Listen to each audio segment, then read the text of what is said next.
muombaji. Unasoma Biblia. Haleluya kanisa. Uwe muombaji. Uwe mwenye kujisomea Biblia. Ili ujue kwamba Jesus only.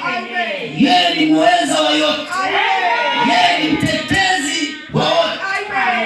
Haleluya kanisa. Tumpigie makofi baba mzee wa Yesu.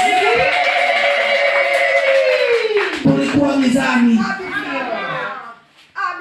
Ulikuwa ni mfupa mkavu. Umejaa kwenye bonde. Hauna mbele wala nyuma.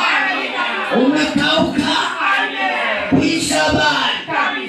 Lakini mzee wa Yesu akaupulizia pumzi mfupa mkavu. Akauchomekea na ngozi. Mfupa mkavu leo unatembea. Mfupa mkavu leo unashangilia. Mfupa mkavu leo unacheka cheka. Haleluya. Anayekufanya wewe na furaha kila siku leo ni mzee wa Yesu. Ulikuwa mfupa mkavu, akakupulizia pumzi, ukaishi. Leo unaishi kwa sababu mzee wako amekupulizia pumzi. Piga mabawe na yeye.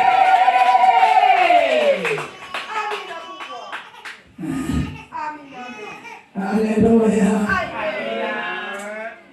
Haleluya. Kama sawa sema sawa sawa. Kama sawa sema sawa sawa. Sawa sawa kwa mzee wa Yesu. Taifa takatifu na maisha ya haki. Taifa takatifu na maisha ya haki. Twende msomaji. Taifa takatifu wa makuhani. Nukta. Makuhani wa Kristo ni taifa takatifu. Mkato. Watu waliolengwa na njia za dhambi. Waliotengwa na njia za dhambi. Ni watu waliotengwa na njia za dhambi za dunia. Nukta. Haleluya kanisa. Amen. Twende Matendo mama. Kitabu cha Matendo. Sura ya 9.